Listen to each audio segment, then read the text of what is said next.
이번 피해는 결코 자연현상으로 인한 악재가 아니며 철두철미 건달꾼들의 무책임성과 무교율에 인한 악재라고 명백히 규제하시면서 당중앙의 호소에 호흡을 맞출 줄 모르는 정치적 미숙아들, 경종을 경종으로 받아들일 줄 모르는 지적 전응아들, 인민의 생명재산 안전을 외면하는 관력애들, 당과 혁명 앞에 지닌 책무에 불성실한 자들을 절대로 용서할 수 없다고 하시면서 당적 법적으로 단단히 문책하고 엄격히 처벌할 때 대하여 명령하셨습니다. 시청자 여러분 안녕하십니까? 네, 정윤아입니다. 썸네일을 보시고 북한에 또 무슨 일이 생겼나? 라고 발빠르게 들어오신 분들이 많을 거라고 생각합니다. 지난 2개월 동안 한국도 마찬가지였고요. 전 세계적으로 지금 마우이 같은 경우는 하와이죠. 불로 인해서 지금 섬 전체가 엄청난 피해를 입지 않았습니까? 우리나라 같은 경우는 무려 2달 전만 해도 2달도 채 안 됐죠. 물난리로 인해서 많은 분들이 피해를 보셨습니다. 북한 같은 경우도 항상 이런 수로나 이런 물 관리가 제대로 안 되다 보니까 항상 매해 이런 물 피해를 볼 수밖에 없는 상황이라는 거 우리 시청자분들이 더 잘 아실 거라고 생각합니다. 썸네일에서 보셨다시피 지금 간부들과 동행한 김정은이 굉장히 어두운 표정으로 다 빠지는 이런 사진을 보셨을 겁니다. 북한의 3대 독재자를 보면서요. 예전에 김일성 같은 경우는 인민들 속에서 라는 기록 영화를 만들어서 많은 인민들 속에 있는 모습을 주민들에게 보여주고자 했습니다. 김일성의 경우 인민들과 함께 있는 모습을 많이 보여주고자 노력을 했고요. 김정일 같은 경우는 굉장히 운둔의 지도자답게 굉장히 좀 인민들 속에는 잘 들어가지 않았고 또 1월 1일 설날 같은 이런 설맞이 공연에도 아이들과 같이 섞이지 않는 모습을 많이 보여줬습니다. 그래서 북한 주민들에게는 사실 김정일에 대한 인식보다는 김일성에 대한 향수가 조금 더 많다고 볼 수가 있습니다. 그래서 김정은도 그것을 자기 정치에 이용하고자 올라오자마자 살을 찌우고 할아버지가 입었던 옷을 입고 할아버지가 썼던 모자를 쓰고 또 할아버지가 했던 정치 이런 것들을 유훈 통치를 해가는 모습을 보여줬습니다.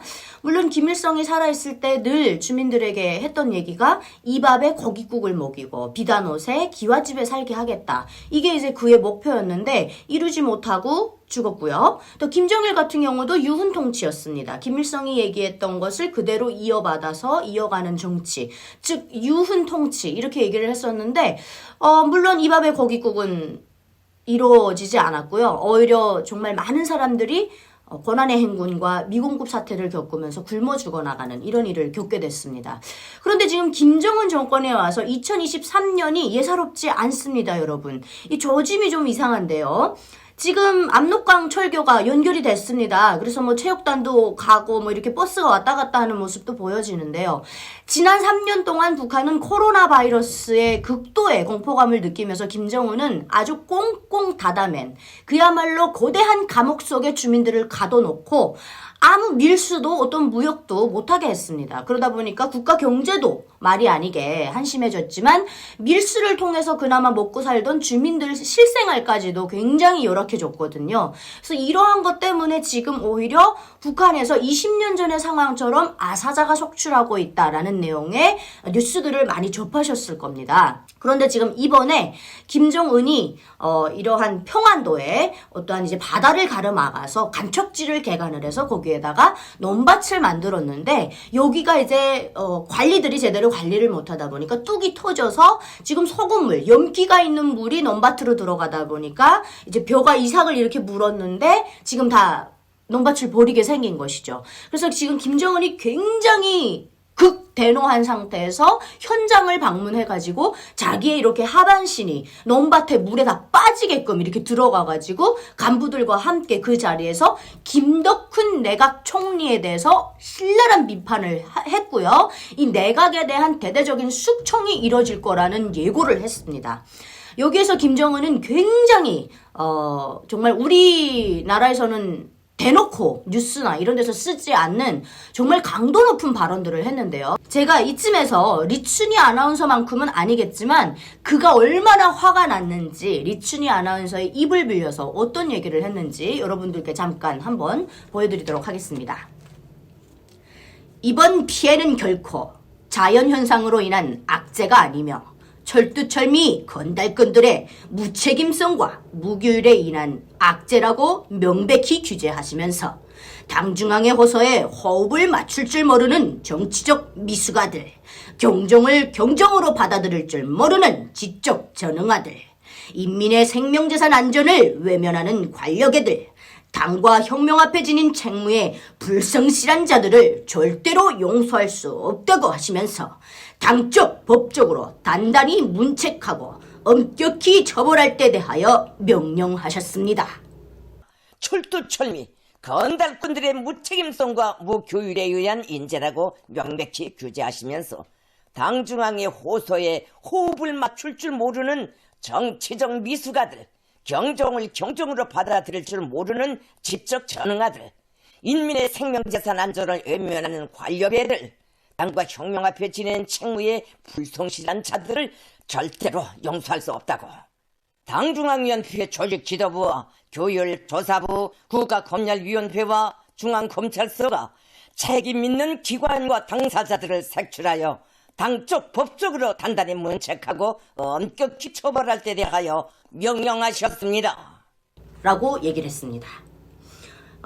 김덕훈 내각 총리 같은 경우는 여러분들이 뉴스를 보시면 좀 아실 분들은 아시겠지만 김주애와 김정은이 이렇게 주석단에 나와서 뭐 압록강체육단이라는 체육 경기를 할 때 막 일어나가지고 막 뭐 어떻게 해라 하면서 막 김정은 앞에서 엄청 나댔거든요. 그리고 북한의 조선 그 노동신문에는요, 일면엔 무조건 김부자의 얼굴과 초상화를 싣게 되어 있고 김정은의, 그러니까 김씨 일가의 그 일호들의 내용을 싣게 되어 있는데, 언젠가 제 기억에는 한 2, 3개월 전입니다. 노동신문 1면에 김덕훈 총리께서 뭐 어디를 현지지도 하시고 뭐 마치 김정은을 얘기하듯이 1면에 실었더라고요. 근데 제가 이걸 접하면서 과연 이게 우연의 일치였을까?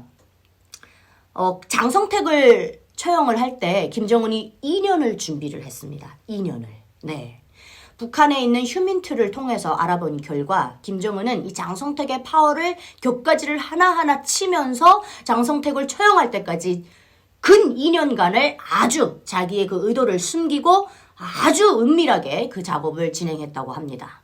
과연 김덕훈 이 내각 총리도 제가 이번에 볼 때는 엄격하게 처벌하겠다 하고요. 이 평안도 쪽에 이 관리 일꾼들 엄하게 처벌하겠다고 지금 김정은이 엄청 대노하고 있는데 그야말로 대거 숙청, 관력의 숙청이 예고됐다라고 봐도 과언이 아닌데 과연 이게 우연의 일치일까 하는 의심이 듭니다. 그리고 또 한 가지 2023년에 지금 민생난이 엄청 안 좋다는 거죠. 그래서 이 밑바닥에서 주민들의 원성이 자자한 거예요. 아니 도대체 핵을 만들면 미국도 와서 무릎을 꿇고 대북 제재도 완화하고 우리한테 쌀이랑 뭐랑 갖다 준다며. 근데 왜 안 갖다 주는데? 응? 그러면서 핵 만든 거 아니나? 근데 왜 안 갖다 주느냐?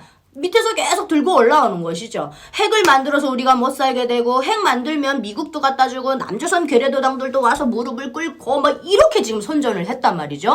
근데 핵이 만들어진 건 2017년에 만들어졌지만 오히려 2017년 이후에 북한의 상황은 더 안 좋아졌단 말이죠. 그러니까 북한 주민들도 야 이거 다 사기잖아. 이거 완전 후라이잖아. 왜 우리한테 먹을 거 안 주는데? 라고 하면서 이 밑바닥에 민심이 점점 원성이 올라오니까 어떻게 해야겠습니까? 김정일 때 사람들 막 죽어나갈 때 김정일이 그 타겟을 화살을 누구한테 돌렸느냐? 바로 서관이라는 사람한테 돌렸어요. 그때 뭐 농업부 부부상이었나 그랬습니다. 그래서 서관이 때문에 서관이가 알고 보니까 국정원의 간첩이었고 남한으로부터 돈을 받고 종자를 뭐 어떻게 했고 비료를 빼돌려서 농사를 다 망치게 했더라. 그래서 주민들이 굶어 죽어 나간 거였더라. 이렇게 자기의 책임을 제3자한테 떠넘겨서 서관이라는 사람을 공개 처형시켜버렸습니다. 이러한 먹잇감으로 지금 내각 총리인 김덕훈이 제가 볼 때는 찍혔다 이렇게 볼 수 있을 것 같습니다. 왜냐면 김정은은 자기 잘못은 하나도 없거든요. 주민들이 못 사는 것도 다 미국 때문에 대북 제재하기 때문에 자기가 핵을 만들어서 대북 제재 당한다는 얘기 안 하죠 절대로. 우리가 너희를 지켜주려면 핵을 가져야 돼. 안 그러면 우린 지금 당장이라도 미국이 쳐들어와서 우리를 먹어버려. 6.25 전쟁도 누가 일으켰다고 가르칩니까? 미국이 일으켰다고 가르치지 않습니까? 미국과 우리 국군이 쳐들어갔다 이렇게 가르치기 때문에 북한 주민들을 항상 전쟁 분위기, 그 거저 분위기를 만들어서 항상 부들부들 떨게끔 만들고 준전시 상황처럼 만들어서 그들이 핵을 만들고 어디다 돈을 막 투자해도 입을 못 벌리도록 너네 배부를래? 배부르고 나라 뺏길래? 아니면 배 걸고 나라 지킬래? 이 얘기입니다. 그러면서 항상 강조해요. 나라 잃은 백성은 상갓집 개보다도 못하다. 이러면서 주민들을 가스라이팅 하거든요. 그래서 지금 이렇게 김덕훈 내각을 뒤집어 엎겠다. 완전히 뭐 숙청을 예고를 했는데 이것은 제가 볼 때 김정은이 이 민생난의 분노를 다른 제3자에게 떠넘기기 위해서 먹잇감을 아무나 선택하면 안 될 거 아닙니까? 서간이 같은 경우도 그때 농업부 부부상이었으니까 뭐 떠넘길만 했죠. 그래서 이번에 김덕훈 같은 경우도 내각 총리니까 이번에 내각 총리를 엄청나게 깠거든요. 제가 영상에서 많이 보여드릴 테지만 그래서 지금 북한이 돌아가는 이 상황이 심상치 않다라는 게 제 생각입니다. 여러분들은 오늘 영상을 보시고 어떤 생각이 드시는지 자유롭게 댓글로 달아주시길 바라겠습니다. 저는 또 다음 시간에 여러분들께 새로운 주제와 또 북한의 새로운 뉴스가 있으면 발빠르게 전달하도록 하겠습니다. 지금까지 저는 정윤아였습니다. 시청해주신 여러분 고맙습니다. 안녕히 계세요. 호소하셨습니다. 경의하는 김정은 동지의 명령에 따라 간석지 건설국, 국가건설감독성, 평안남도 간석지 건설 종합기업소, 남포시 국토환경보호관리국, 남포시 건설감독국에 대한 집중검열 사업이 시작됩니다.